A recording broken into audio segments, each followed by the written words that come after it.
थोड्याच वेळामध्ये कराडमध्ये पंतप्रधान मोदींची सभा पार पडणार आहे। सातारा लोकसभेचे उमेदवार उदयनराजेंच्या प्रचारासाठी मोदींच्या या सभेचं आयोजन करण्यात आलेलं आहे आणि मोदींच्या या सभेसाठी दमयंती राजे देखील उपस्थित असल्याची माहिती मिळते।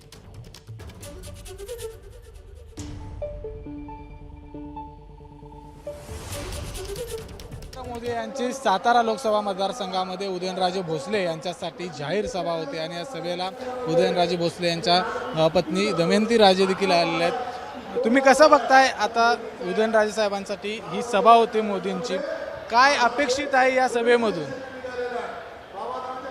लोकांचे इतकं त्यांचा भाग आहेत ते आणि काय अपेक्षित आहेत?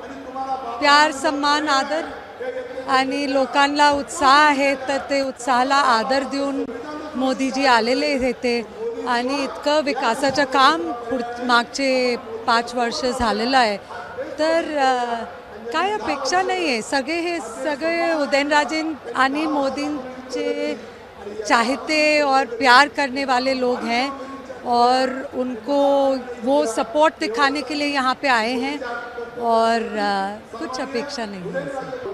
उदयनराजे भोसले खासदार झाल्यानंतर तुम्हाला काय वाटतं की त्यांनी पहिली काय कामं करायला पाहिजे? त्यांना खऱ्या अर्थाने त्यांना स्वतःला माहिती आहे ते अगोदर काय करणार, मध्ये काय करणार आणि शेवट काय करणार। त्यांचं बस एक ही चीज़ है कि वो मन भर के अभन होऊन काम करणार। आज पंतप्रधान नरेंद्र मोदींची सभा होते, या सभेकडे आपण कसं बघताय? ते आलेत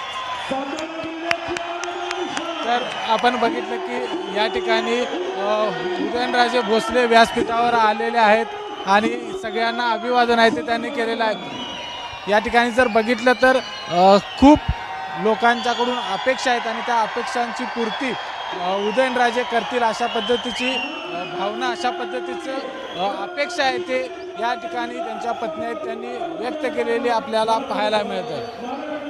कॅमेरामन निलेश शेवाळेसह विजय केसरकर, एबीपी माझा, कराड, सातारा। एबीपी माझा, उघडा डोळे बघा नीट।